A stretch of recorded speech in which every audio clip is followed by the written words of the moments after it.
Good morning to all of you. आपण anti tubercular ड्रग्सचा पहिला टॉपिक डिस्कस केलेला आहे. त्यामध्ये आपण first line anti tubercular drugs डिटेलमध्ये डिस्कस केले आहे. तर exam point of view first line anti tubercular drug विषयी डिटेल नॉलेज असणं महत्वाचं आहे. Second line anti tubercular drugs exam मध्ये तुम्हाला विचारणार नाही, तो ब्रीफ मध्ये आपण ते डिस्कस करूया. परंतु डॉट्स रेजिमेनवर क्वेश्चन येण्याचे चान्सेस आहे. तर मेडिसिन मध्ये किंवा फार्मॅकमध्ये डॉट्स रेजिमेन काय आहे ते तुम्हाला माहित असणं गरजेचं आहे. तर ते आपण डिटेलमध्ये डिस्कस करणार आहे. आवाज येतोय? हो सर. ओके. तर आपण फर्स्ट लाईन ड्रग्स मध्ये पाहिलं होतं की 5 प्रकारचे ड्रग्स आहेत: आयसोनियाझाईड, रिफाम्पिसिन, पायरिझिनामाइड, इथॅम्ब्युटॉल आणि स्ट्रिप्टोमायसिन. हे सर्व ड्रग पैकी स्ट्रिप्टोमायसिन हा पॅरेंटल रूटने यूज करतात इंट्रामस्क्युलरली, आणि बाकी फर्स्ट लाईन ड्रग आपण ओरली यूज करतो: आयसोनियाझाईड, रिफाम्पिसिन, पायरिझिनामाइड आणि ethambutol. All first line anti tubercular drug हे ट्युबरक्युलोसाइडल आहे, एक्सेप्ट इथॅम्ब्युटॉल हा ट्युबरक्युलोस्टॅटिक आहे. आणि त्या सर्व ड्रगच्या मेकॅनिझम ऑफ ऍक्शन आणि ऍडव्हर्स इफेक्ट आपण पाहिले होते. आपण पाहिलं होतं की isoniazid, this drug act by inhibiting mycolic acid synthesis, आणि डिटेल मेकॅनिझम आपण त्याचं पाहिलेलं आहे. त्यात आपण डिस्कस केलं होतं की INH is a pro drug, it is converted into active metabolite with the help of catalase peroxidase enzyme, and this active metabolite form adduct with NAD and interfere with INHA and Cas-A gene function. So enzymes which are important in mycolic acid synthesis are not formed, and due to that mycolic acid synthesis is interrupted. आणि अजून एक mechanism पाहिलं होतं की INH is converted to into active metabolite. This active metabolite form adduct with NADP and inhibit the hydrofolate reductase enzyme, so DNA synthesis is also interrupted. Classical adverse effect of INH: hepatitis, peripheral neuropathy, आणि occasionally lethargy, arthralgia, fever हे manifestation adverse effect मध्ये दिसून येतात. To prevent peripheral neuropathy, we have discussed pyridoxine 10 mg per day is the treatment, and for is the drug we use, and this is for prophylaxis point of view to prevent peripheral neuropathy. But if peripheral neuropathy already occurred, in that case we have to use pyridoxine 100 milligram per day. Rifampicin, we have discussed, this is the anti-tubercular drug, tuberculocidal, very effective against Mycobacterium tuberculi as well as atypical bacteria. And rifampicin, in addition to effective against TB, rifampicin is also effective against some other condition like leprosy, then prophylaxis of meningitis, then MRSA, brucellosis. These are the other uses we have discussed. And this rifampicin act by inhibiting DNA-dependent RNA polymerase enzyme.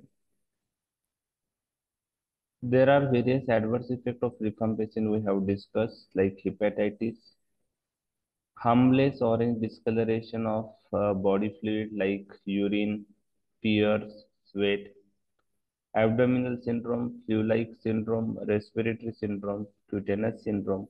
These are the other adverse effects we have discussed. The adverse effect प्रत्येक ड्रगचे महत्वाचे आहेत.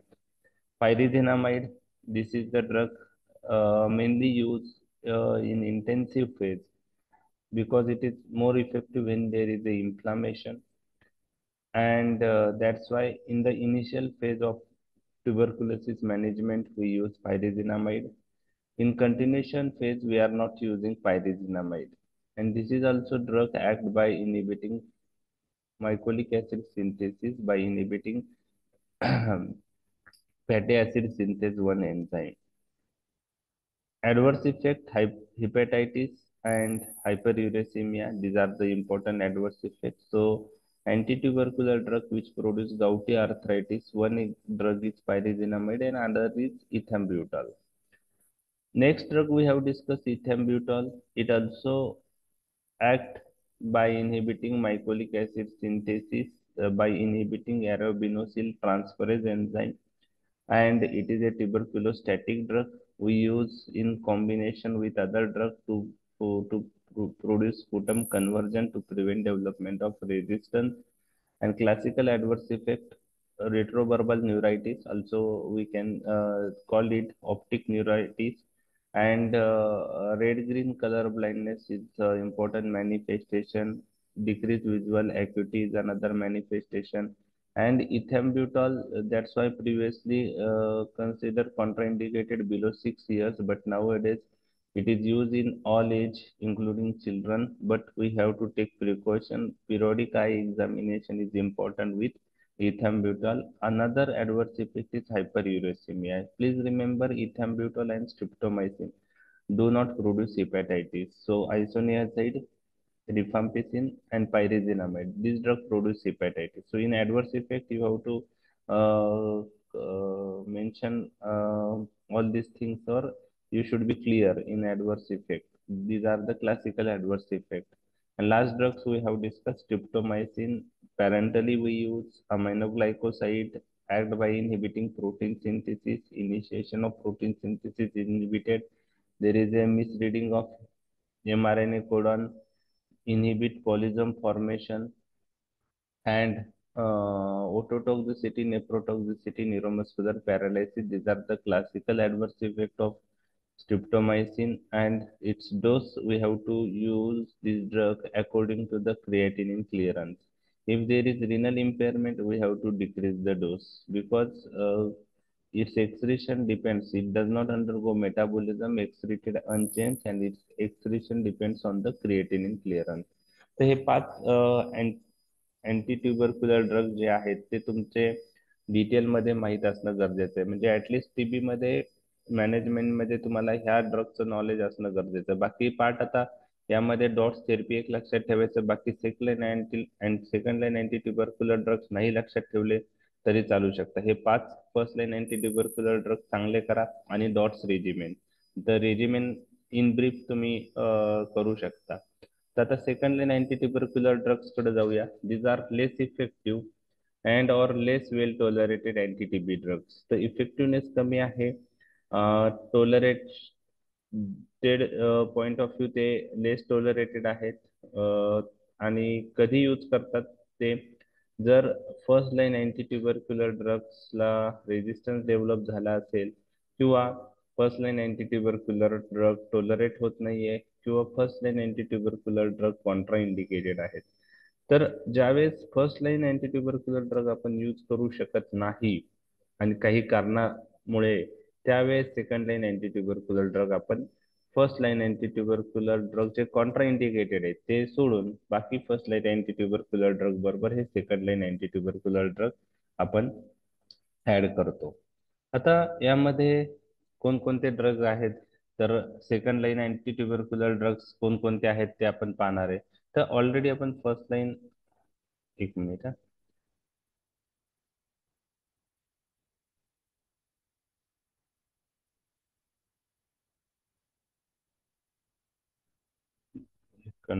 थोडा technical problem आहे.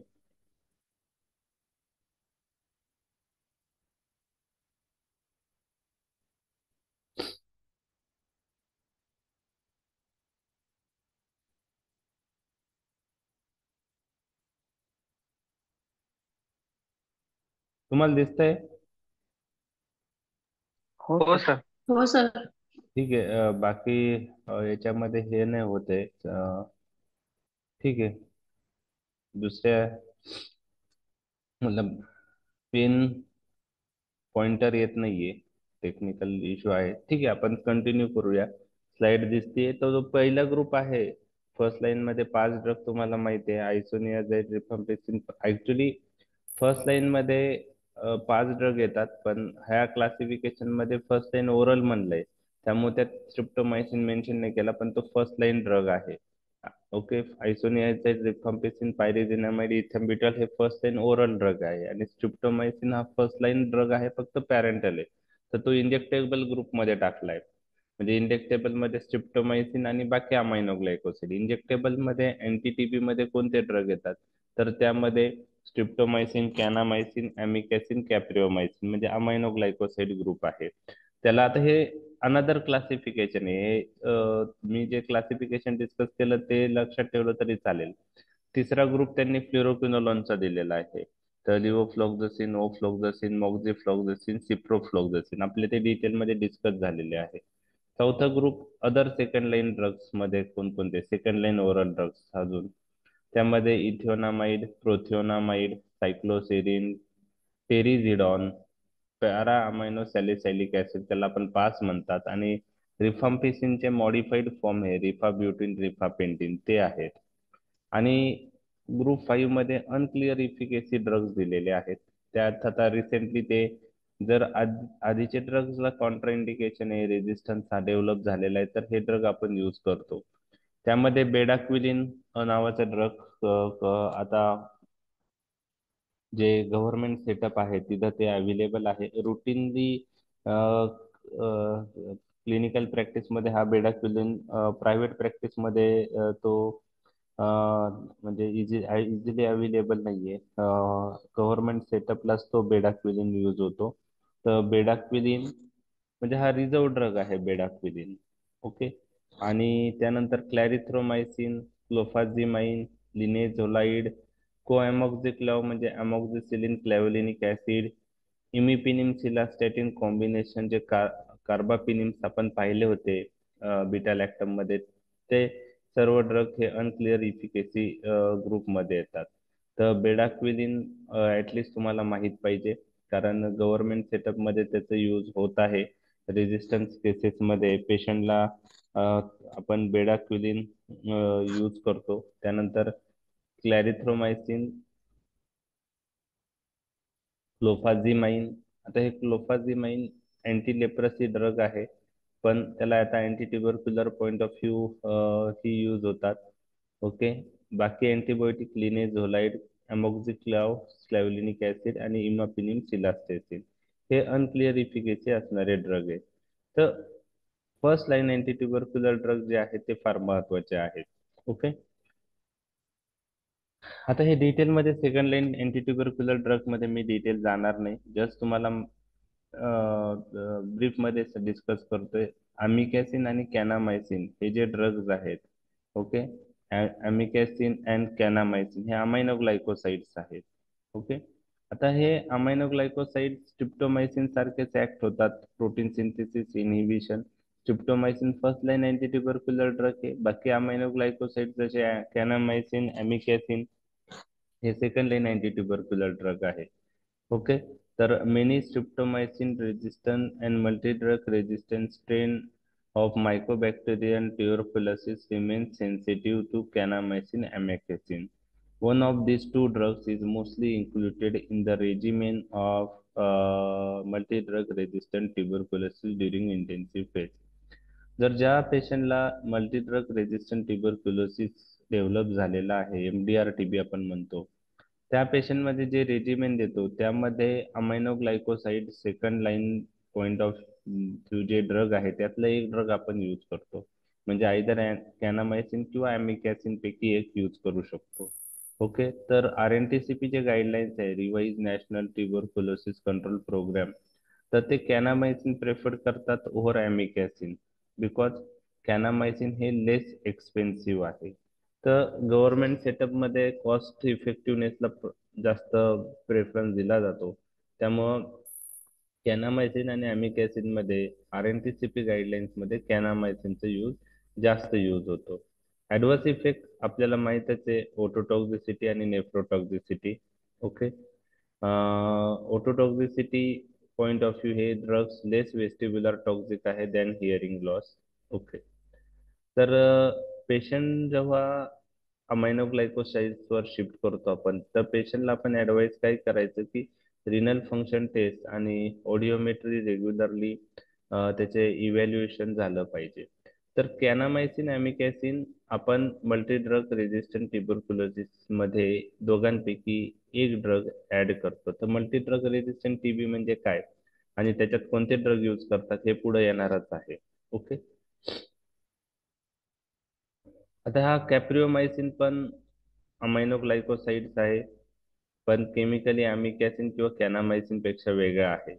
Many tuberculosis isolate resistant to streptomycin and amikacin as well as multi-drug resistant TB remains susceptible to capreomycin. मग जर बाकी amino ग्लायकोसाइडला resistance आलेला असेल जसं स्ट्रिप्टोमायसिन अमिकॅसिनला, त्यामध्ये आपण कॅप्रिओमायसिन यूज करू शकतो. तर थोडक्यात आपण अमायनो ग्लायकोसाइड ग्रुप डिस्कस केलेला आहे second line anti tubercular drug मध्ये. ओके. त्यानंतर फ्लुरोक्विनोलोन्स ऑलरेडी आपले डिस्कस झालेले फ्लुरोक्विनोलोन्स. तर फ्लुरोक्विनोलोन्स हे second line anti tubercular drug म्हणून आपण यूज करतो.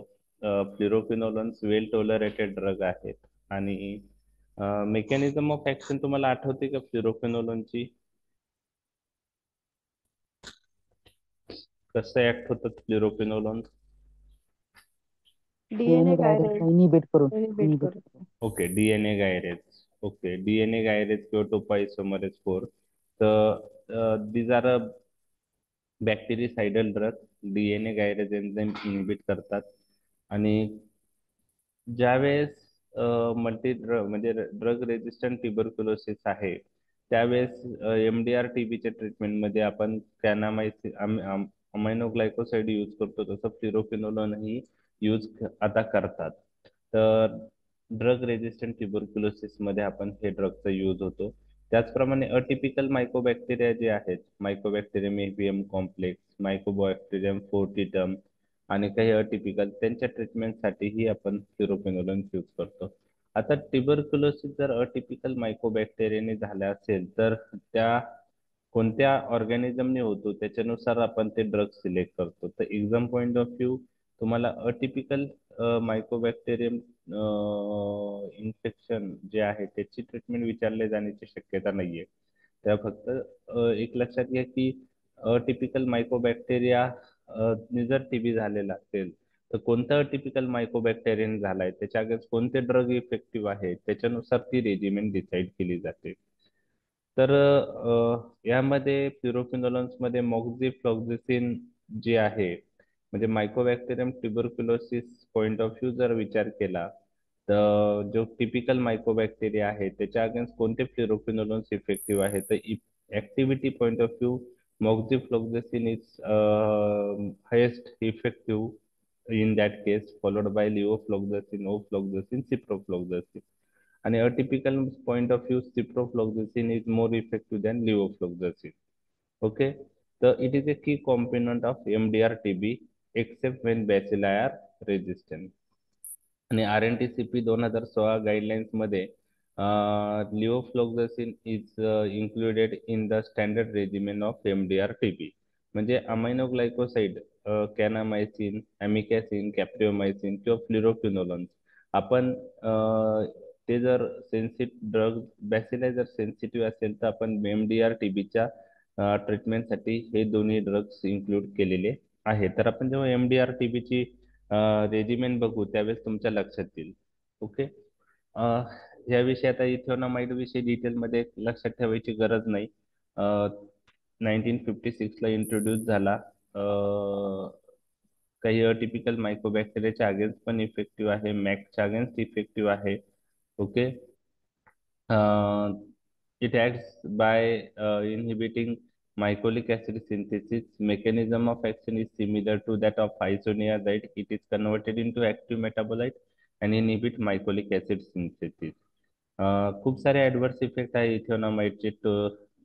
त्यामुळे जो टॉलरन्स आहे तो एक प्रॉब्लेम असतो. Anorexia, nausea, vomiting, salivation, metabolic taste, epigastric discomfort, त्यानंतर hepatitis, belching, neuritis, importance, menstrual irregularity, goitre. Okay. तर एमडीआर टीबीच्या इसेन्शियल म्हणजे रेजिमेंटचा इसेन्शियल कॉम्पोनंट आहे इथेनॉमाइड. त्यानंतर मॅक इन्फेक्शन मध्ये आपण यूज करू शकतो. आणि लेप्रसीमध्ये जसं रिफाम्पिसिन यूज करतात first line anti tubercular drug पैकी, तसंच इथेनॉमाइड लेप्रसीमध्येही इफेक्टिव्ह आहे, पण रिझर्व ड्रग आहे. तर MDR TB, MAC infection, leprosy point of view इथेनॉमाइडचा यूज आहे. बाकी ड्रग मी डिटेलमध्ये जाणार नाही. ओके, ते तुम्हाला कोणी विचारणार नाही. प्रोथिओनामाइड, सायक्लोसेरिन, टेरिझिडॉन, पास, रिफाब्युटिन, रिफापेंटिन. रिफापेंटिन मी तुम्हाला ऑलरेडी सांगितले की हे रिफाम्पिसिनचे अॅनालॉग्स आहेत. तर त्यांच्याबरोबर ड्रग इंटरॅक्शनचे चान्सेस कमी आहेत. इन ते लेस एन्झाईम इंड्युसर्स आहेत. त्यामुळे जेव्हा ड्रग इंटरॅक्शनचे चान्सेस जास्त असतात त्यावेळेस आपण पॉलिफार्मसी देत असू, अँटी टीबी बरोबर बाकीचे ड्रग्स यूज करत आहोत, त्यावेळेस आपण ते रिफाब्युटिन किंवा रिफापिंटिनचा यूज करू शकतो रिफाम्पिसिनच्या ऐवजी. पॅरामायनो सॅलिसायलिक ऍसिड हा सल्फोनामाइड ग्रुपचा ड्रग आहे. म्हणजे मेकॅनिझम ऑफ ऍक्शन सल्फोनामाइडशी रिलेटेड आहे, फॉलिक ऍसिड सिंथेसिस इनिबिशन. तर सेकंड लाईन अँटी ट्युबरक्युलर ड्रगच्या डिटेल तुम्हाला कोणी विचारणार नाही, मेकॅनिझम, युजेस, ऍडव्हर्स इफेक्ट कोणीही विचारणार नाही. First line anti tubercular drug सगळे तुम्हाला माहित पाहिजे. आता फक्त एक बेडाक्विलिन नावाचा जो ड्रग आहे ना, तो मी तुमच्याशी डिस्कस करत आहे. बेडाक्विलिन. तर बेडाक्विलिन जो ड्रग आहे, ऐकलाय तुम्ही बेडाक्विलिन? नाही सर, नाही नाही. ऐकलं सर. तर हा रिसेंटली इंट्रोड्यूस झालेला ड्रग आहे बेडाक्विलिन. ओके. आणि याच्यावर पण एक्झाम मध्ये कोणीही तुम्हाला विचारणार नाही. फक्त तुम्हाला माहित पाहिजे की हा रिसेंटली इंट्रोड्यूस झालेला ड्रग आहे. It is a inhibitor of mycobacterial ATP synthase enzyme. Energy production with in mycobacterial cell is decrease. So mycobacterial ATP synthase एन्झाइमला तो इनहिबिट करतो आणि जे एनर्जी प्रोडक्शन आहे मायकोबॅक्टेरियल सेलमध्ये ते डिक्रीज होतं. त्याला स्ट्रॉंग बॅक्टेरिसाइडल आणि स्टरिलायझिंग इफेक्ट आहे. It kills both rapidly multiplying as well as dormant bacilli. दोन्ही प्रकारच्या बॅसिलाय ते किल करतो. ओके. आणि मिनिमम इनहिबिटरी कॉन्सन्ट्रेशन जे आहे बेडाक्विलिनचं ते व्हेरी लो आहे. म्हणजे फार कमी कॉन्सन्ट्रेशन लागतं जे बॅसिलाय किल करण्यासाठी. आणि drug sensitive as well as MDR TB किंवा एक्सडीआर टीबीच्या बॅसिलायसाठी मिनिमम इनहिबिटरी कॉन्सन्ट्रेशन सेम आहे. ओके. त्याचप्रमाणे अटिपिकल मायकोबॅक्टेरिया जे आहे त्याला नॉन ट्युबरक्युलर बॅक्टेरिया असं म्हणतात. लेप्रस बॅसिलाय जो आहे ते पण याने इनहिबिट होतात. तर हा रिसेंटली इंट्रोड्यूस झालेला ड्रग आहे. ओके. आणि गव्हर्नमेंट सेटअपमध्ये तो मुख्यतः ते ड्रग अवेलेबल आहे. रुटीनली बाहेर आपल्याला प्रायव्हेट प्रॅक्टिसमध्ये अवेलेबल नाहीये. तर जे रेजिस्टंट टीबीचे पेशंट आहे त्यांना आपण हे बेडाक्विलिन ट्राय करू शकतो. ओके. तर it is well absorbed orally. आपण ओरली देतो. Fatty meal improve absorption. It is highly plasma protein bound, extremely distributed in the tissue, metabolise in liver with the help of CYP3A4 enzyme. Okay. Plasma half life is very long. Okay. And it is mainly excreted in feces. हे फार्मॅकोकायनेटिक property आहे, नाही लक्षात ठेवले तरी चालेल. तर RNTCP guideline जी आहे 2016, त्यांनी बेडाक्विलिन इंडियामध्ये इंट्रोड्यूस केला for MDR TB in selected centre through the conditional access programme. म्हणजे हे सिलेक्टिव्ह सेंटरमध्येच तो अवेलेबल आहे. गव्हर्नमेंट सेटअपमध्ये पण काही सेंटरला तो अवेलेबल आहे. ओके.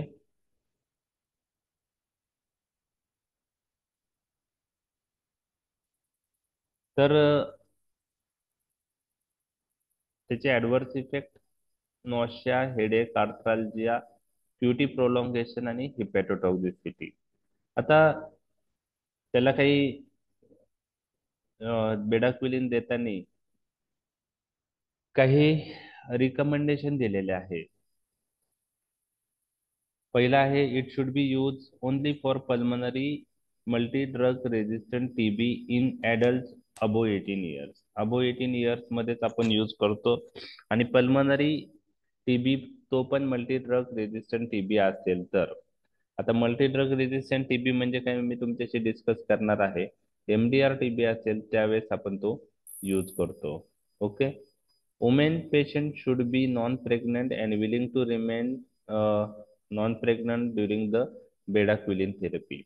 ते एक महत्वाचं आहे. Okay. It should be used only in combination with at least three other anti-TB drugs to which the bacilli of the patients are shown susceptible in vitro, or at least four other drugs to which patients isolates is likely to be sensitive. तर हे combination मध्येच आपण use करतोय. Other anti TB ड्रगच्या combination मध्ये आपण use करायचं आहे. Detail मध्ये काही लक्षात ठेवायची गरज नाही, फक्त कॉम्बिनेशन मध्ये यूज करतो. ओके. ठीक आहे. ओके. म्हणजे आपल्याला कॉम्बिनेशन यूज करता आलं तर यूज करायचं, अलोन हा ड्रग यूज करायचा नाही. Bedaquiline should be given for maximum of 24 weeks in a dose of 400 milligram per day for 2 weeks followed by 200 milligram 3 times a week for next 22 weeks. तर bedaquiline आपण maximum 24 weeks पर्यंत देतो.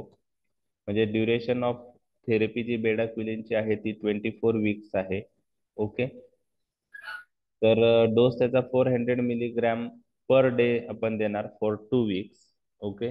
400 milligram per day for 2 weeks followed by 200 milligram 3 times a weak. त्यानंतर 2 weak नंतर आठवड्यातून 3दा देणार 200 milligram for next 22 weeks.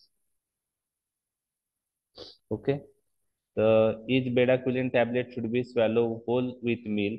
The background anti-TB drug should be continued after stopping bedaquiline for the total 24 months treatment of MDR-TB. तर मी तुम्हाला सांगितलंय MDR-TB ची treatment he around 18 to 24 months असते. तर बेडाक्विलिन आपण त्यातले 24 वीक्स कंटिन्यू करणार, 24 वीक नंतर बेडाक्विलिन स्टॉप करणार. आणि परंतु बाकी जे अँटी टीबी ड्रग्स आहेत, एमडीआर टीबीची जी रेजिमेन असेल ती कंटिन्यू 24 वीक्स पर्यंत करणं फार महत्वाचं आहे. ओके. ठीक आहे. Bedaquiline is not use for drug sensitive TB. म्हणजे फर्स्ट लाईन ड्रग जर इफेक्टिव्ह असतील तर प्रत्येक पेशंटला बेडाक्विलिन द्यायची गरज नाही. एमडीआर टीबी असेल तरच द्यायचंय. तर फर्स्ट लाईन ड्रगला तो टीबी बॅसिलाय सेन्सिटिव्ह असेल तर फर्स्ट लाईन ड्रग यूज करायचा. म्हणजे ज्यावेळेस गरज असेल त्यावेळेसच बेडाक्विलिनचा यूज केला झाला पाहिजे. त्याचप्रमाणे एक्स्ट्रा पल्मनरी टीबी किंवा नॉन ट्युबरक्युलर बॅक्टेरियासाठीही बेडाक्विलिन यूज करायचा नाही. म्हणजे ड्रग सेन्सिटिव्ह टीबी असेल, एक्स्ट्रा पल्मनरी टीबी असेल किंवा अटिपिकल मायकोबॅक्टेरियामुळे झालेली टीबी असेल त्यात बेडाक्विलिन यूज करत नाही. तर थोडक्यात काय, बेडाक्विलिन आपण 24 वीक्स यूज करतो हे तुम्हाला लक्षात आलं. एक्झाम मध्ये कोणी हे विचारणार नाही. काही स्पेशलाइज गव्हर्नमेंट सेंटरलाच ही ट्रीटमेंट अवेलेबल आहे. ओरली यूज करतो, अबो 18 इयर्स एज मध्ये यूज करतो. वुमेन हे नॉन प्रेग्नंट पाहिजे, ड्युरिंग ट्रीटमेंट सुद्धा नॉन प्रेग्नंट पाहिजे. आणि 24 वीक्स आपण ट्रीटमेंट देतो. त्यातले पहिले 2 वीक्स 400 मिलीग्राम पर डे आपण डेली देतो. आणि त्यानंतर 200 मिलीग्राम 3 टाइम्स ए वीक म्हणजे आठवड्यातून 3दा देतो. आणि टोटल ड्युरेशन ही 24 वीक्स आहे. आणि त्यानंतर जे अँटी टीबी रेजिमेन आपण याच्याबरोबर देत आहोत ती कंटिन्यू करायची आहे. बेडाक्विलिन स्टॉप झाला तरी बाकी अँटी टीबी ड्रग्स 24 मंथ्स पर्यंत आपण देतो. तर याचा मेन कन्सर्न आहे क्यूटी प्रोलॉंगेशन, तर तो आणि हिपॅटोटॉक्झिसिटी हे त्याचे काही साईड इफेक्ट आहे. ओके. आता आपण डॉट्स रेजिमेन कडे वळूया. Directly observed treatment short course. Okay. तर डॉट्स रेजिमेन जी आहे त्याचा लॉंग फॉर्म माहिती आहे का तुम्हाला? What is the long form of dots? Direct direct observation observation therapy. Treatment therapy. Okay. Directly observed treatment short course. Okay. एक minute. आता tuberculosis ट्रीटमेंटमध्ये आपण कॉम्बिनेशन ट्रीटमेंट का देतो, असं जर क्वेश्चन तुम्हाला विचारला तर त्याचं रिझन काय आहे? रेजिस्टन्स अवॉइड करण्यासाठी. Yes, to prevent development of resistance we use combination treatment. तर याच्यामध्ये आपण जर टीबी बॅसिलस सेन्सिटिव्ह असेल त्यावेळेस आपण first line anti tubercular drug देतो आणि मिनिमम ट्रीटमेंट ॲटलिस्ट 6 मंथ आहे. आणि जर काही रिलॅप्स झालेले किंवा ट्रीटमेंट फेल्युअरचे पेशंट आहे तर 8 महिने ट्रीटमेंट लागते आणि एमडीआर टीबी असेल तर 18 ते 24 महिने ट्रीटमेंट लागते. तर ह्या टीबीच्या मॅनेजमेंटमध्ये सर्वात महत्वाचा पॉइंट आहे की तो ट्रीटमेंटचं ड्युरेशन. ते ड्युरेशन पेशंट तेवढे ड्रग्स त्याने त्या पिरियडमध्ये घेणं फार महत्वाचं आहे. Long term treatment is required and combination treatment is used. Combination treatment is used to prevent development of resistance. तर यामध्ये इंटेन्सिव्ह फेज आणि कंटिन्युएशन फेज अशा 2 फेज असतात. ओके. आणि WHO ने डॉट्स ट्रीटमेंट आता रिकमेंड केलेली आहे. आपण RNTCP guidelines revised national tuberculosis control programme मध्ये ही डॉट्स रेजिमेन यूज करतो, डायरेक्टली ऑब्झर्व ट्रीटमेंट शॉर्टकट. त्यामध्ये 2 फेज असतात ट्रीटमेंटमध्ये. इनिशियल फेजला आपण इंटेन्सिव्ह फेज म्हणतो आणि दुसरी जी असते ती कंटिन्युएशन फेज असते. तर आता पहिले आपण ड्रग सेन्सिटिव्ह टीबी शी रिलेटेड ट्रीटमेंट पाहणार आहे, नंतर एमडीआर टीबीची पाहणार आहे. तर याच्यामध्ये इंटेन्सिव्ह फेज ही 2 ते 3 महिन्यांसाठी असते आणि continuation phase he 4 to 6 month साठी असते. तर इंटेन्सिव्ह फेजचं एम काय आहे, कंटिन्युएशन फेजचं एम काय आहे? तर इंटेन्सिव्ह फेजचं एम आहे की जे बॅसिला आहे ते रॅपिडली किल करणं, पेशंटमध्ये स्पुटम कन्व्हर्जन करणं, म्हणजे स्पुटम पॉझिटिव्ह पेशंटला स्पुटम निगेटिव्ह मध्ये कन्व्हर्ट करणं. ओके. आणि फास्ट सिम्टमॅटिक रिलीफ करणं, हे इंटेन्सिव्ह फेजचं एम आहे. म्हणजे इंटेन्सिव्ह फेज मध्ये आपण सुरुवातीला 4 ते 5 ड्रग यूज करतो आणि ते करण्यामागचा उद्देश तो आहे. ओके. आणि कंटिन्युएशन फेज चा एम काय आहे की कंटिन्युएशन फेज आपण नेक्स्ट 4 to 6 मंथ पर्यंत देतो. तर त्यामध्ये कंटिन्युएशन फेजचा एम असा आहे की जे रिमेनिंग बॅसिला आहे आपल्या बॉडी, त्या पेशंटच्या बॉडीमध्ये, ते सुद्धा इलिमिनेट झाले पाहिजे, जेणेकरून पेशंटमध्ये रिलॅप्स नाही आला पाहिजे, म्हणजे परत टीबी उद्भवला नाही पाहिजे. त्यामुळे ती कंटिन्युएशन फेज पण फार महत्वाची आहे. तर डॉट्स रेजिमेन जी आहे, ओके, तर डॉट्स रेजिमेन मध्ये इंटेन्सिव्ह फेज आणि कंटिन्युएशन फेज आहे. इंटेन्सिव्ह फेज अंडर सुपरविजन आपण देतो. आता हे जे टीबीच्या केसेस आहे हे वेगवेगळ्या ग्रुपमध्ये डिवाइड होतात. पहिला आहे ड्रग सेन्सिटिव्ह टीबी. याचा अर्थ काय की जे first line anti tubercular drug आहेत त्याला ते बॅसिला सेन्सिटिव्ह आहे. मग अशा पेशंटला आपण first line anti tubercular drugs देऊ शकतो. तर ड्रग सेन्सिटिव्ह टीबी जर असेल याचा अर्थ असा आहे की first line anti tubercular drugs जे आहेत ते त्या बॅसिलाच्या अगेन्स्ट इफेक्टिव्ह आहेत. मल्टी ड्रग रेजिस्टंट टीबी म्हणजे काय? Okay. Multi drug resistance TB. Okay. तर first line anti tubercular drug मध्ये आयसोनियाझाइड, रिफाम्पिसिन, पायरिझिनामाइड, इथॅम्ब्युटॉल आणि स्ट्रिप्टोमायसिन हे 5 ड्रग येतात. तर मल्टी ड्रग रेजिस्टंट टीबी म्हणजे काय? The patient bacilli are resistant to both rifampicin and isoniazid with or without resistance to any number of other first line drugs. म्हणजे multi drug resistant TB मध्ये कोणत्या पेशंटला आपण म्हणू शकतो की मल्टी ड्रग रेजिस्टंट टीबी आहे? तर ज्या पेशंट जे टीबी इन्फेक्शनचे बॅसिला आहे ते जर आयसोनियाझाइड आणि रिफाम्पिसिनला रेजिस्टन्स असतील किंवा ह्या दोघांना रेजिस्टन्स असून ऍडिशनल बाकी first line anti tubercular ड्रगला resistance असतील तर त्याला आपण मल्टी ड्रग रेजिस्टंट टीबी असं म्हणतो.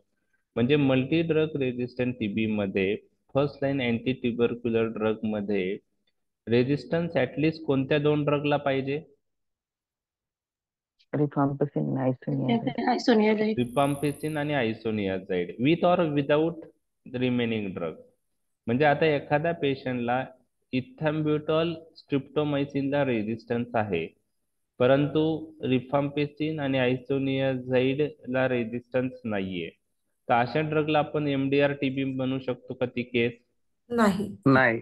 तर एमडीआर टीबी मध्ये मल्टी ड्रग रेजिस्टंट टीबीच्या पेशंट म्हणजे कोणत्या पेशंटला आपण एमडीआर टीबीची केस म्हणू शकतो? ज्या टीबी बॅसिलाय आयसोनियाझाइड आणि रिफाम्पिसिन दोघांना रेजिस्टन्स आहे, प्लस बाकी ड्रगला रेजिस्टन्स असेल किंवा नसेल तो सेकंडरी पार्ट आहे, पण resistance must be there for isoniazid and rifampicin. Okay, मग आयसोनियाझाइड, रिफाम्पिसिन आणि पायराझायनामाइडला रेजिस्टन्स आहे, यस एमडीआर टीबी आहे. आयसोनियाझाइडला रेजिस्टन्स आहे पण रिफाम्पिसिनला रेजिस्टन्स नाहीये, तर ती एमडीआर टीबीची केस होईल का? नाही. नाही. तर रेजिस्टन्स दोन्ही फर्स्ट आयसोनियाझाइड रिफाम्पिसिनला असेल तरच एमडीआर टीबीची केस, त्याला आपण एमडीआर टीबी म्हणतो. लक्षात आलं एमडीआर टीबी? हो सर. हो येस. सर. ओके, त्यानंतर रिफाम्पिसिन रेजिस्टंट टीबी. इथं patients bacilli are resistant to rifampicin but not to isoniazid with or without resistant to other anti tubercular drug. म्हणजे रिफाम्पिसिनला रेजिस्टन्स आहे पण आयसोनियाझाइडला नाही, with or without other anti TB drug. मग यामध्ये पण पहिल्या दोन ड्रग्सचीच इम्पॉर्टंट आहे, रिफाम्पिसिन आणि आयसोनियाझाइड. रिफाम्पिसिनला रेजिस्टन्स आहे, आयसोनियाझाइडला नाही, त्याला आपण रिफाम्पिसिन रेजिस्टंट टीबी म्हणतो. अदर ड्रगला रेजिस्टन्स असू नसू तो सेकंडरी पार्ट आहे त्यात, म्हणजे अदर ड्रगला रेजिस्टन्स असला नसला त्याचा याच्यामध्ये इम्पॉर्टन्स नाही, पहिला रिफाम्पिसिन आणि आयसोनियाझाइडचा पाहिजे. ओके, त्यानंतर मोनो रेजिस्टंट टीबी. याच्यामध्ये Bacilli are resistant to one first-line drug, anti-TB drug, but not rifampicin resistant. तर मोनो रेजिस्टंट टीबी मध्ये रिफाम्पिसिन सोडून बाकीचे जे 4 ड्रग आहेत त्यांना जर त्यापैकी एखाद्या ड्रगला रेजिस्टन्स असेल तर त्याला मोनो रेजिस्टंट टीबी असं म्हणतात.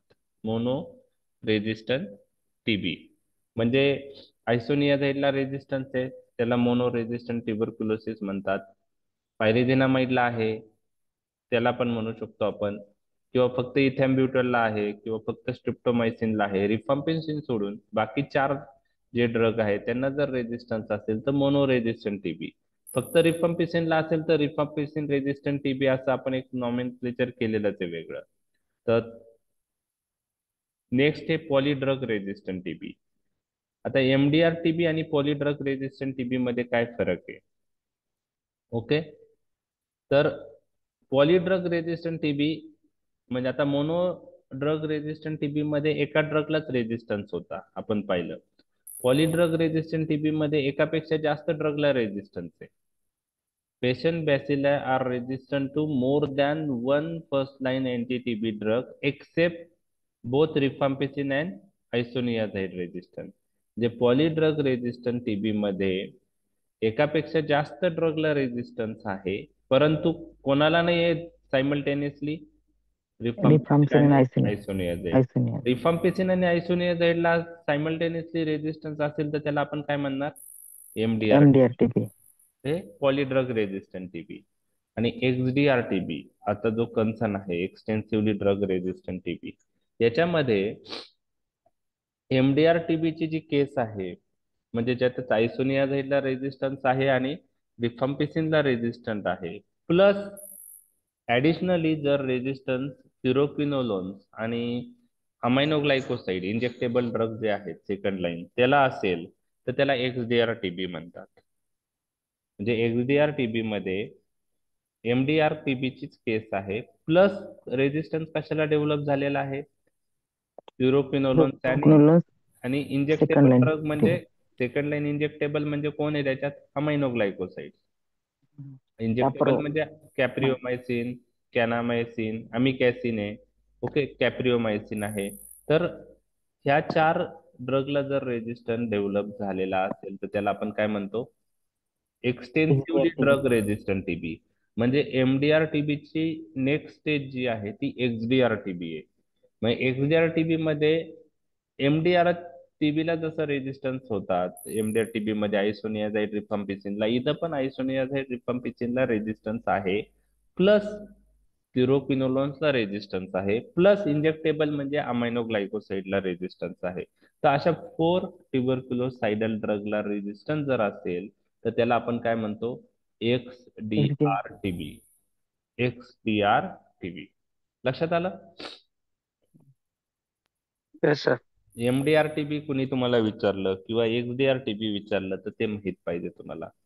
ऍटलीस्ट एमडीआर टीबी म्हणजे काय, एक्सडीआर टीबी म्हणजे काय. Okay, extensively drug resistant TB. तर ते थोडे नॉमेनक्लेचर एक्झाम मध्ये तुम्हाला विचारणार नाही, पण day to day clinical practice मध्ये तुम्हाला जर आले, पेशंटला एक्सडीआर टीबी आहे, मग तुम्हाला क्लिक झालं पाहिजे आयसोनियाझाइड रिफाम्पिसिन थिरोक्विनोलोन्स आणि इंजेक्टेबल मधला अमायनो ग्लायकोसाइड याला रेजिस्टन्स आहे. लक्षात आलं? हो सर. आता हे ट्रीटमेंट रेजिमेन आपण पाहणार आहोत. एक मिनिट हा. हे एरो दिसतोय का तुम्हाला व्हाईट? नाही. हो सर. Yes sir. दिसतोय सर. बरं. आता आपण काय करणार आहे की हा चार्ट तुम्हाला डॉट्स रेजिमेंटच्या याच्यात जर विचारलं तर हा चार्ट तुम्हाला माहित पाहिजे. आपण पाहिलेलं आहे की जी टीबीची ट्रीटमेंट आहे 2 फेज मध्ये आहे. एक इंटेन्सिव्ह फेज आहे आणि एक कंटिन्युएशन फेज आहे. तर कोणत्या टाईपचे पेशंट आहे त्याच्यानुसार आहे. तर हे पहिली जी रेजिमेन आहे त्याला कॅटेगरी 1 म्हणतात. ते पेशंट आहे ते न्यू पेशंट आहे. न्यू पेशंट म्हणजे त्यांना आधी टीबी झालेला आहे का? नाही. Newly diagnose TB patient. आणि दुसरे जे आहेत त्यांना आपण काय म्हणतो? कॅटेगरी 2 जे असतात त्यांना काय म्हणतो? Previously treated. आता न्यूली डायग्नोज पेशंट मध्ये काय असतं बघा, म्हणजे यांना पहिल्यांदाच टीबी झालाय पेशंटला, न्यूली डायग्नोज आहे आणि फर्स्ट लाईन अँटी ट्युबरक्युलर ड्रगला ते बॅसिलस सेन्सिटिव्ह आहे. तर त्यामध्ये आपण इंटेन्सिव्ह फेज आणि कंटिन्युएशन फेज हे जे आहे ते टोटल 6 मंथ ट्रीटमेंट देतो. त्यामध्ये इंटेन्सिव्ह फेज ही 2 महिने असते आणि कंटिन्युएशन फेज किती आहे? 4 महिने. 2 + 4, 2 + 4 टोटल ड्युरेशन किती आहे? 6 months. 6 मंथ. Okay, 6 month. आता इंटेन्सिव्ह फेज मध्ये न्यूली डायग्नोज पेशंटला 2 महिने 4 ड्रग आपण देतो. 4 ड्रग मध्ये ओरली जे आहे ते देतो. HRZE, आयसोनियाझाइड रिफाम्पिसिन, पायरिझिनामाइड आणि इथॅम्प्सिन. Ethambutol. त्यानंतर 2 महिने झाल्यानंतर आपण 4 महिने कंटिन्युएशन फेजला 3 ड्रग देतो. मी तुम्हाला सांगितलंय पायरिझिनामाइड हा इंटेन्सिव्ह फेज मध्ये इन्फ्लामेशन जेव्हा असतं त्यावेळेस जास्त इफेक्टिव्ह आहे. कंटिन्युएशन फेज मध्ये पायरिझिनामाइड आपण यूज करत नाही. तर ह्या पहिल्या इंटेन्सिव्ह फेज मधल्या ड्रग पैकी पायरिझिनामाइड काढला आहे कंटिन्युएशन फेज मध्ये आणि फक्त काय आला आता HRE झेड काढला आहे, पायरिझिनामाइड नाहीये इथं. तर तो 4 महिने, तर टोटल 6 महिने ट्रीटमेंट आहे. हे न्यूली डायग्नोज पेशंटसाठी. आता दुसरे आहे प्रिव्हियसली ट्रीटेड पेशंट. म्हणजे प्रिव्हियसली ट्रीटेड पेशंट मग परत ट्रीटमेंटला कशासाठी आले ते आपल्याला माहित पाहिजे. तर प्रिव्हियसली ट्रीटेड मध्ये ना डिफॉल्ट असतात, ओके, ट्रीटमेंट रिलॅप्स असतात आणि ट्रीटमेंट फेल्युअर असतं. आता डिफॉल्ट पेशंट म्हणजे काय? प्रिव्हियसली ट्रीटेड पेशंट आहे. डिफॉल्ट म्हणजे काय की त्या पेशंटने ट्रीटमेंट चालू केली आणि मध्येच सोडली, त्याला आपण डिफॉल्ट पेशंट म्हणतो. म्हणजे त्याला टीबी डायग्नोज झाला होता, त्याने अँटी टीबी ड्रग स्टार्ट केले, एखादा 1.5 महिना घेतला आणि नंतर 1-2 महिने घेतले नाही, त्याला आपण काय म्हणणार? प्रिव्हियसली ट्रीटेड मध्ये येतो. ते नावं तुम्हाला लक्षात नाही राहिले तरी चालेल. प्रिव्हियसली ट्रीटेड पेशंट आहे तो, पण त्यांनी ट्रीटमेंट काय केलेली आहे? मध्येच सोडली. त्याला डिफॉल्ट सोडून म्हणतात. हा, डिफॉल्ट म्हणतात. त्यानंतर ट्रीटमेंट फेल्युअर. ट्रीटमेंट फेल्युअर म्हणजे काय की असे पेशंट ज्यांनी ट्रीटमेंट घेत आहे कंटिन्यू, परंतु म्हणजे न्यूली डायग्नोज पेशंट असल्यामुळे आपण कॅटेगरी 1 ची ट्रीटमेंट चालू केली 2 महिने HRZE +4 HRE, जी ट्रीटमेंट आहे ती चालू केली. त्यामध्ये काय झालं की ट्रीटमेंट फेल्युअर म्हणजे काय, की ते स्पुटम पॉझिटिव्ह पेशंट होते, त्यांचं कन्व्हर्जन स्पुटम निगेटिव्ह मध्ये झालंच नाही ट्रीटमेंट देऊन पण. त्याला आपण ट्रीटमेंट काय म्हणतो, Failure. Failure Failure. म्हणतो. आणि रिलॅप्स म्हणजे असे आहेत की त्यांनी ट्रीटमेंट पूर्ण घेतली, बरोबर आहे, आधी डायग्नोस टीबी झाला, ट्रीटमेंट पूर्ण घेतली, स्पुटम कन्व्हर्जन आलं, परंतु ट्रीटमेंट संपल्यानंतर काही दिवसांनी परत Relapse. रिलॅप्स झाला. ते हे सर्व पेशंट प्रिव्हियसली ट्रीटेड मध्ये येतात. डिफॉल्ट, ट्रीटमेंट फेल्युअर आणि रिलॅप्स. Relapse. मग याच्यामध्ये काय आहे, याच्यामध्ये टोटल ड्युरेशन त्यांनी 8 महिने दिली. आता हे पण सेन्सिटिव्ह बॅसिला आहेत, त्यामुळे आपण फर्स्ट लाईन अँटी ट्युबरक्युलर ड्रगच याच्यात यूज करतोय. ओके, आपण त्याआधी ट्रीटमेंट देण्याआधी त्यांचं सेन्सिटिव्हिटी पाहणं फार महत्वाचं आहे बॅसिलासाठी. मग वेगवेगळ्या टेस्ट आहे, लाईन प्रोबॅसे आहे, ते रिफाम्पिसिन आणि आयसोनियाझाइडचा रेजिस्टन्स पाहण्यासाठी वापरतात. आणि सीबीनॅट मी त्या दिवशी सांगितलं तुम्हाला, cartridge based nucleic acid amplification test आहे, ते रिफाम्पिसिनचा रेजिस्टन्स पाहण्यासाठी ही टेस्ट केली जाते. तर सेन्सिटिव्हिटी पॅटर्न पहिले पाहणं पण महत्वाचं आहे. आता हे previously treated patient first line anti tubercular ड्रगला सेन्सिटिव्ह आहे, त्या पेशंटला आपण 8 महिने ट्रीटमेंट देतो. इंटेन्सिव्ह फेज 3 महिने आणि कंटिन्युएशन फेज 5 महिने. जी इंटेन्सिव्ह फेज आहे 3 महिने, यामध्ये 2 महिने 5 ड्रग आपण देतो, first line anti tubercular drug, म्हणजे इन्क्लुडिंग याच्यात आता स्ट्रिप्टोमायसिन पण ऍड झालाय, HRZES. 2 महिने हे 5 ड्रग दिल्यानंतर नंतरचा 1 महिना HRZE देतो, म्हणजे आयसोनियाझाइड, रिफाम्पिसिन, पायरिझिनामाइड, इथॅम्बिटॉल. स्ट्रिप्टोमायसिन आपण नंतर काढतो. हे टोटल 3 महिने इंटेन्सिव्ह फेज देतात. तर intensive phase previously treated patient मध्ये 2 महिने आणि 1 महिने असे डिव्हाइड आहे. 2 महिने HRZES आणि 1 महिना HRZE.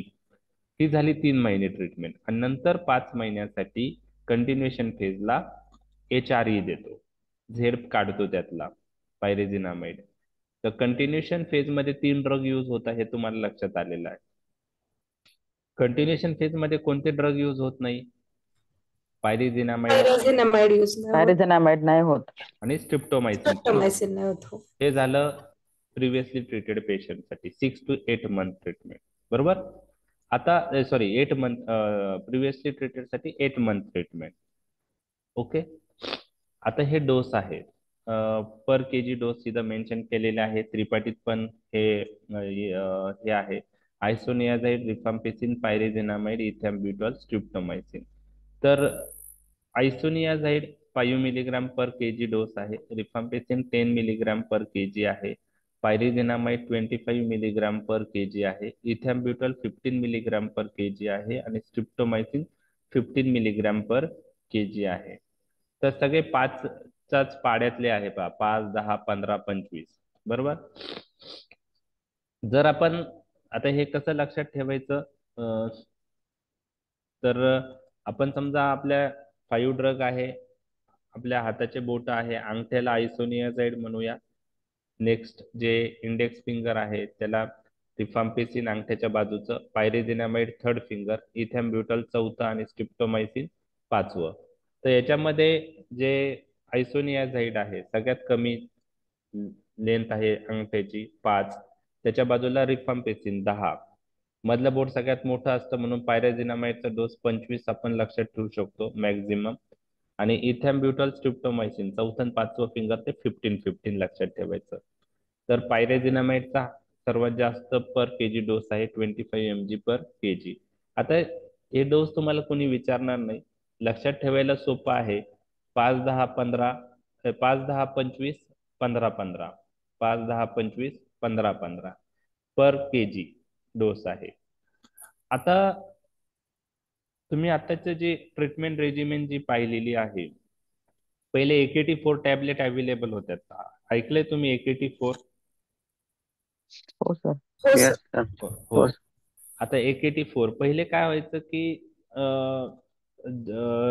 जे टॅबलेट्स यायच्या त्या प्रत्येक ड्रगची वेगळी टॅबलेट यायची, आयसोनियाझाइडची वेगळी, रिफाम्पिसिनची वेगळी, पायरिझिनामाइडची वेगळी, इथेनब्युटलची वेगळी, आणि एकाच स्ट्रीप मध्ये, म्हणजे जे स्ट्रीप आहे त्यात हे 4 टॅबलेट असायच्या, बरोबर आहे. रिफाम्पिसिनची टॅबलेट ही रेड होती आणि बाकीच्या ह्या व्हाईट होत्या. व्हाईट.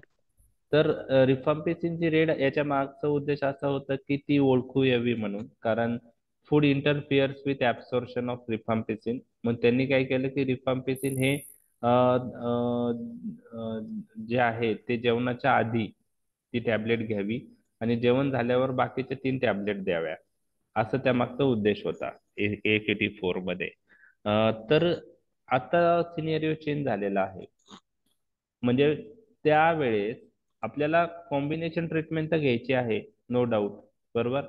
एक तर 4 ड्रगचं कॉम्बिनेशन आहे ओरली, किंवा 3 ड्रगचं आहे, बरोबर. तर ते जे ड्रग्ज आहेत, सुरुवातीला 184 टॅबलेट जेव्हा आपण बघितलेले आहेत त्याच्यात ते ड्रग हे वेगवेगळे होते. आयसोनियाझाइड वेगळा, रिफाम्पिसिन वेगळा, पायरिदिनामाइड वेगळा, इथॅम्ब्युटल वेगळा, आणि पेशंटला ते 4 टॅबलेट घ्यावे लागायचे. ओके, हे तर तुम्ही ऐकलेलं आहे. ओके. हो आता हो. काय झालंय, आता सिनेरिओ चेंज झालेला आहे. आता काय केलेलं आहे की एकाच टॅबलेट मध्ये हे 4ही ड्रग, किंवा म्हणजे हे 4ही ड्रग मी एकाच टॅबलेट मध्ये आहे इंटेन्सिव्ह फेज साठी. आयसोनियाझाइड, रिफाम्पिसिन, पायराझिनामाइड, इथॅम्ब्युटल, आणि कंटिन्युएशन फेज साठी आयसोनियाझाइड, रिफाम्पिसिन, इथॅम्ब्युटल एकाच टॅबलेट मध्ये त्यांनी मिक्स केले. म्हणजे एक टॅबलेट मध्ये 4ही ड्रग असणार आहे. लक्षात आलं, बरोबर आहे. ओके. तर हो. म्हणजे वेगवेगळ्या टॅबलेट प्रिपेअर न करता एकाच टॅबलेटमध्ये 4ही ड्रग त्यांनी मिक्स केलेले आहे. म्हणजे पेशंटनी 4ही ड्रग पेशंटनी घेतले जावे, रेजिस्टन्स डेव्हलप होऊ नये म्हणून ते केलेलं आहे. आता बघा, इंटेन्सिव्ह फेजची टॅबलेट बघा, इथं दिसतंय तुम्हाला आयसोनियाझाइड किती मिलीग्राम आहे, 75. 75. रिफाम्पिसिन आता हे 150 mg, पायरिदिनामाइड 400 mg, आणि इथॅम्ब्युटल 275. म्हणजे इंटेन्सिव्ह फेजची जी टॅबलेट आहे त्यात 4 ड्रग आहे, HRZE. रिफाम्पिसिन किती आहे, 75. सॉरी, आयसोनियाझाइड किती आहे, 75. रिफाम्पिसिन 150, पायरिदिनामाइड 400, आणि 400 इथॅम्ब्युटल 270. 275 कंटिन्युएशन फेज मध्ये फक्त इथं पायरेझिनामाइड काढलेला आहे. आयसोनियाझाइड 75, रिफाम्पिसिन 150, आणि इथॅम्ब्युटल 275. 275 म्हणजेच एकाच टॅबलेट मध्ये इंटेन्सिव्ह फेज मध्ये 4 ड्रग आहेत आणि कंटिन्युएशन फेज मध्ये 3 ड्रग आहे. 3 ड्रग आहेत. हा. आता काय पहा, आता ह्या टॅबलेट किती घ्यायच्या, तर पेशंटच्या वेटनुसार ते आपण टॅबलेट सांगणार आहोत. त्याला बँड थेरपी असं म्हणतात. ओके.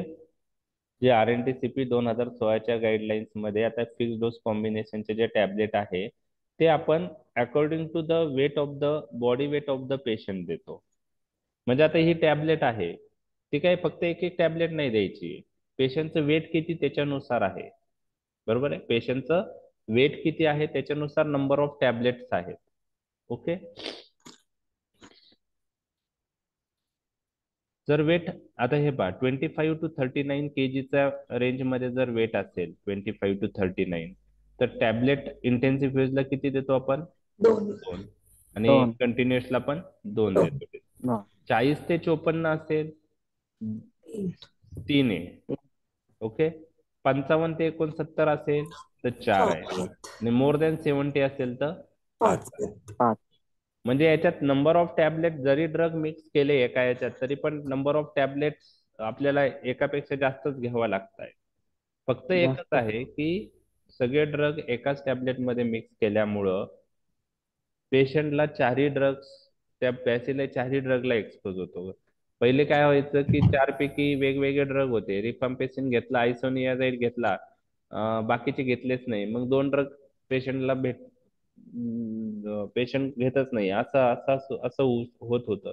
आता यांनी काय झालंय की सगळे ड्रग पेशंट, म्हणजे एक टॅबलेट, जे नंबर ऑफ टॅबलेट आहे ते घेतले तर सगळे ड्रग पेशंटला भेटणार आहे. तर हे नवीन पद्धत आहे.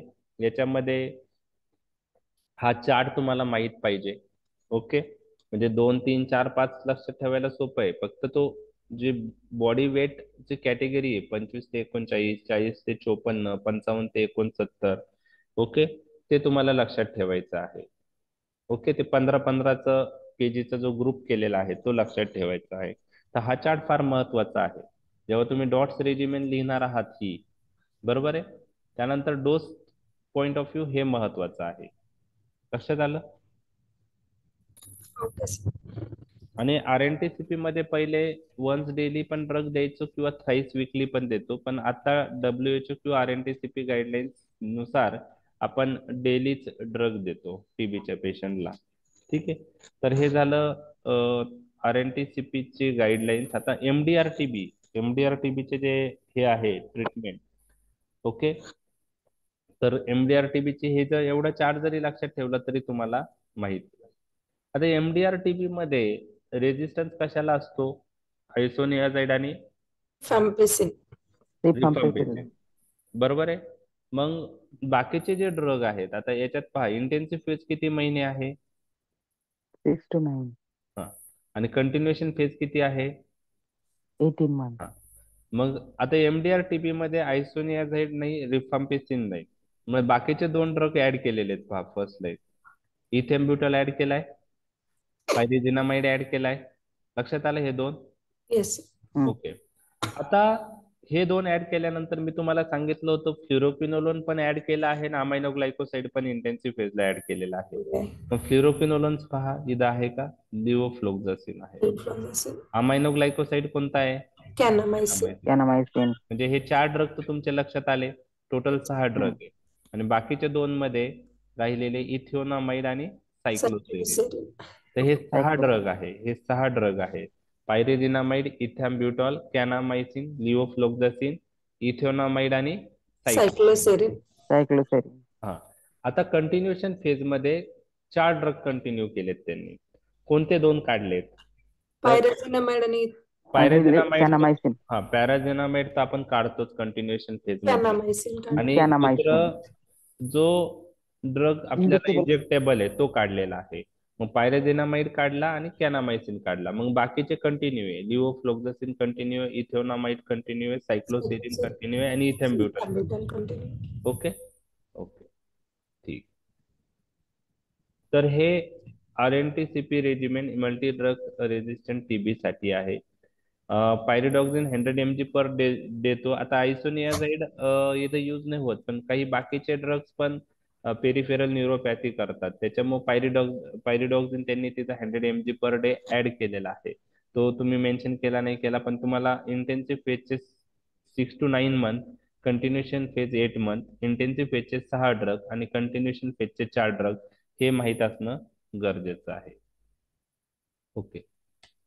आता प्रेग्नन्सी मध्ये WHO किंवा ब्रिटिश थोरॅसिक सोसायटीने HRZD सेफर म्हणलेलं आहे. ओके. तर स्टँडर्ड 6 मंथ कोर्स प्रेग्नन्सी मध्ये 2 महिने HRZD आणि 4 मंथ HRE असा दिलेला आहे. म्हणजे जे काय म्हणता येईल की न्यूली डायग्नोज पेशंटचा जो कोर्स आहे रेजिमेन तो येत 30 रेजिमेंट प्रेग्नन्सी मध्ये आहे. Okay okay. HRZD breast feeding women मध्ये सेफ आहे. फक्त जे इन्फंट आहे त्याला INH प्रोफायलॅक्सिस आपण ऍड करू शकतो. सॉरी, आता हे मॅक इन्फेक्शनची ट्रीटमेंट आहे. हेडिंग थोडं चुकलेलं आहे, मागचंच हेडिंग राहिलेलं आहे. मॅक इन्फेक्शन तुम्हाला विचारणार नाही. मॅक म्हणजे काय? Typical mycobacteria, Mycobacterium एव्हियम complex. Okay, Mac. तर टिपिकल बॅसिलाय जी TB होतो त्याची treatment we R expecting from you. Typical TB बॅसिल आहे त्याच्यात मायकोबॅक्टेरियम एव्हियम कॉम्प्लेक्स एक महत्वाचा आहे. तर त्याच्यात काय ट्रीटमेंट ती कशी दिली जाते? तर त्यामध्ये इंटेन्सिव्ह फेज आणि कंटिन्युएशन फेज मध्ये कोणते ड्रग यूज केले जातात? तर इंटेन्सिव्ह फेज मध्ये क्लॅरिथ्रोमायसिन और एझिथ्रोमायसिन आपण यूज करतो. दुसरं इथॅम्ब्युटल यूज करतो. तिसरं रिफाब्युटिन यूज करतो. ओके. रिफाब्युटिन हा रिफापेंटिनचा मॉडिफाईड फॉर्म आहे, मी तुम्हाला सांगितलं. तर क्लॅरिथ्रोमायसिन किंवा ॲझिथ्रोमायसिन, ओके. त्यानंतर इथॅम्ब्युटॉल, नंतर रिफाब्युटिन, हे 3 ड्रग प्लस मायनस इंटेन्सिव्ह फेजला आपण ऍड करू शकतो फ्युरोक्विनोलोन्स, म्हणजे सिप्रोफ्लॉक्झासिन किंवा लिओफ्लॉक्झासिन किंवा मोक्झिफ्लॉक्झासिन. तर हे इंटेन्सिव्ह फेज झालं. आणि मेंटेनन्स फेजमध्ये क्लॅरिथ्रोमायसिन किंवा ॲझिथ्रोमायसिन ह्यापैकी एक, आणि इथॅम्ब्युटॉल, रिफाब्युटिन किंवा फ्युरोक्विनोलोन ह्यापैकी एक, असे 2 ड्रग आपण यूज करतो. तर ही झाली मॅक इन्फेक्शनची ट्रीटमेंट. ते तुम्हाला कोणी विचारणार नाही, जस्ट तुम्हाला नॉलेज पॉइंट ऑफ व्ह्यू माहिती असावं म्हणून हे केलंय. ओके. प्रिव्हेन्शन ऑफ टीबी साठी which vaccine is use? BCG. BCG vaccine. Okay. It is given at what age? At birth. Just At after birth, birth. At at birth just or birth, up to Up 6 to 1 months month of पर्यंत age. देतो. within 1 month आपण देतो. Okay. हम्म. By which route we use? Intradermal That Intradermal. is important. IM, on intradermal. biceps. Okay. In deltoid region, intradermally left side we use. Okay. तर झालं, TB मध्ये detail मध्ये आपण डिस्कस केलेलं आहे. महत्वाचं जे एक्झाम पॉइंट ऑफ व्ह्यू आहे, कारण टीबी हा खूप वास्ट टॉपिक आहे. आपण डिटेल मध्ये केलं तर मग तुमचं एक्झाम पॉइंट ऑफ व्ह्यू सोडून बाकीचे जे आहे ते आपण जर डिस्कस केलं तर मग तुम्हाला ते थोडं डिफिकल्ट वाटेल. पण एक्झाम पॉइंट ऑफ व्ह्यू जेवढं जेवढं महत्वाचं आहे तेवढं तेवढं मी डिस्कस केलेलं आहे.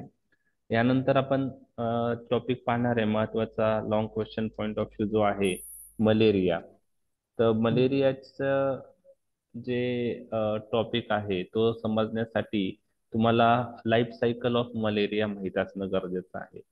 तर ती लाईफ सायकल आपण पहिले डिस्कस करणार आहोत, आणि मग त्या लाईफ सायकल वर कोणत्या स्टेजला कोणते ड्रग ऍक्ट होतात ते डिस्कस करणार आहोत. तर मलेरियामध्ये क्लोरोक्विन विषयी माहीत असणं गरजेचं आहे. Malaria point of view chloroquine mechanism माहीत असणं गरजेचं आहे. क्लोरोक्विन कसा यूज करतात, म्हणजे 3 दिवस जी ट्रीटमेंट देतो क्लोरोक्विन फॉस्फेट लॅरायगो डीएस टॅबलेट, ते कसं देतात. आणि 2 मार्काला युजेस ऑफ क्लोरोक्विन येऊ शकतात. म्हणजे मलेरिया सोडून बाकीचे युजेस पण आहे क्लोरोक्विनचे. मी जे रेकॉर्डिंग टाकलं आहे त्यात तुम्ही पाहिलं असेल तर तुम्हाला माहित असतील ते युजेस. त्याला एक न्यूमोनिक पण आहे. आणि त्यानंतर आर्टिमायसिन डेरिव्हेटिव्ह फार महत्वाचे आहेत त्यातले, कारण रिसेंटली आता आपण तेच यूज करतो आहोत. तर लॉंग क्वेश्चनच्या पार्टमध्ये ते पण येऊ शकतात. आणि अजून एक प्रायमॅक्विनचा रोल काय आहे मलेरियामध्ये, तर क्लोरोक्विन, प्रायमॅक्विन आणि आर्टिमायसिन इन डेरिव्हेटिव्ह, आणि अजून एक जर विचारलं झालं तर क्विनिन. तर क्विनिन आणि क्लोरोक्विनचं मेकॅनिझम सेम आहे, त्यामुळे क्विनिन विषयी साईड इफेक्ट जरी माहित असेल तर बाकीचं तुम्ही मेन्शन लगेच करू शकता मेकॅनिझम. तर क्लोरोक्विन, क्विनिन, प्रायमॅक्विन आणि आर्टिमायसिन इन डेरिव्हेटिव्ह, हे 4 पार्ट आपल्याला चांगल्या करायचे आहे. प्रायमॅक्विनचा रोल 2 मार्काला मलेरियामध्ये काय आहे येऊ शकतो. पी व्हायवेक्स मध्ये आपण प्रायमॅक्विन यूज करतो किंवा पी ओफेल. तर काय यूज करतात, कशासाठी यूज करतात, त्याविषयी तुम्हाला विचारले जाऊ शकतात. आणि लॉंग क्वेश्चनही मलेरिया मध्ये वर विचारला जाऊ शकतो. तर क्लासिफिकेशन थोडं केमिकल क्लासिफिकेशन डिफिकल्ट आहे. बाकीचं दुसऱ्या प्रकारचे पण क्लासिफिकेशन आहे ते सोपे आहे. तर क्लासिफिकेशन पहिल्यापासून पाठ करायला लागा तुम्ही, क्लासिफिकेशन शेवटी होणार नाही. आपण मलेरिया नेक्स्ट टॉपिक डिस्कस करूया. जर आज संध्याकाळी जमलं तर आज संध्याकाळी घेईल, नाही जमलं संध्याकाळी तर उद्या घेईल सकाळी. Okay Sir, sir. तर मी संध्याकाळी घ्या. संध्याकाळी, ओके, संध्याकाळी ट्राय करतो मी. फक्त माझं काय की आज 2-3 दिवस युनिव्हर्सिटी एक्झाम आहे, तर प्रॅक्टिकल एक्झाम चालू आहे. समजा आजचं शेड्यूल आज किंवा उद्याचं शेड्यूल पैकी एक दिवस शक्य नाही संध्याकाळी. एक्झामिनर्स बरोबर मला म्हणजे संध्याकाळी डिनरला जावं लागू शकतं आज किंवा उद्या. तर आज जर गेलो तर आज नाही होणार, मग चालेल सर, काही प्रॉब्लेम नाही. उद्या कधी संध्याकाळी घेऊ. तुमच्या वेळेत घ्या असं. हा, तर 2च दिवसाचा प्रॉब्लेम आहे, तर 2 पैकी 1 दिवस. तर जर आज नाही झालं शेड्यूल ते, तर मग क्लास आपण घेऊ, नाहीतर मग उद्या घेऊ, काही प्रॉब्लेम. तर मी तसं सर सांगतो, फक्त आता कसं आहे, तुम्ही मलेरिया ऑलरेडी रेकॉर्डिंग आहे तर थोडं ओव्हरलुक करा, कारण मलेरियाची लाईफ सायकल समजणं फार महत्वाचं आहे. ठीक आहे. मलेरियाचं जे पॅरासाइट जे आहे त्याची लाईफ सायकल जी आहे ह्युमन्स मध्ये आणि मॉस्किटो मध्ये, ते जर माहीत झाले तर मग समजायला सोपं जातं. ओके, चालेल. ओके सर एक ओके. डाऊट होता. हा. सर कॉम्बिनेशन ड्रग आपण ते एमडी आपले याच्यात यूज करतो ना, रिफॅम्पिसिन आणि बाकीचे 3 ड्रग एकाच टॅबलेट मध्ये. हा, तर त्याचं फूड इंटरॅक्शन कसं हे करायचं? मग रिफॅम्पिसिन विदाउट फूड घेतो ना, मग नाही, ते कसं? त्यांनी त्याच्याविषयी काहीच मेन्शन केलेलं नाही याच्यात. त्यांनी डोस त्याच्यानुसार चेंज केला असेल आत्ताच्या टॅबलेटमध्ये, त्यामुळे ते आफ्टर फूडच आपल्याला द्यायचं आहे. त्यामुळं रिफाम्पिसिनचा जो फूडचा रिलेटेड पॉइंट आहे, जो पहिले कन्सर्न होता, तो इथं नलिफाय कसा झाला ते डिटेलमध्ये मेन्शन नाहीये. मला पण त्याचं आन्सर माहित नाहीये.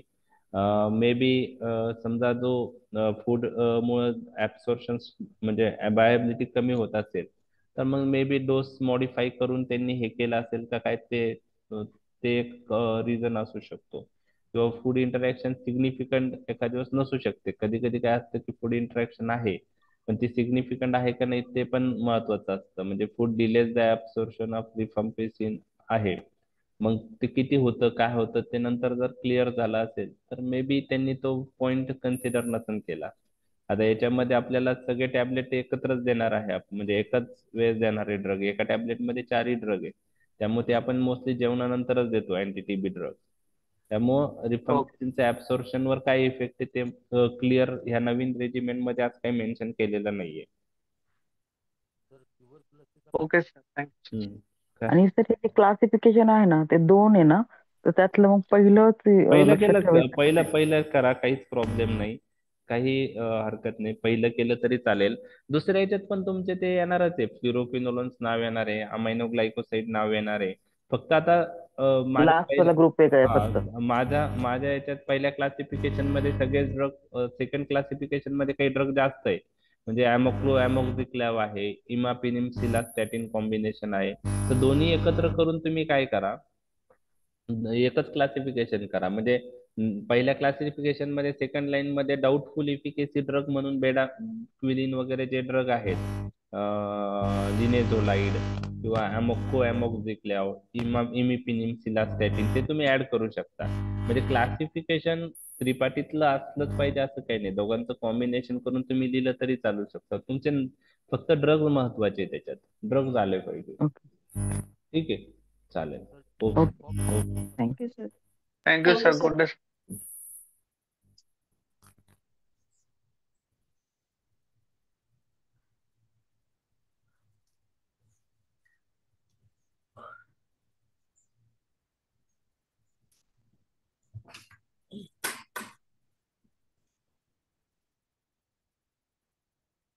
Good day sir. Good day, good.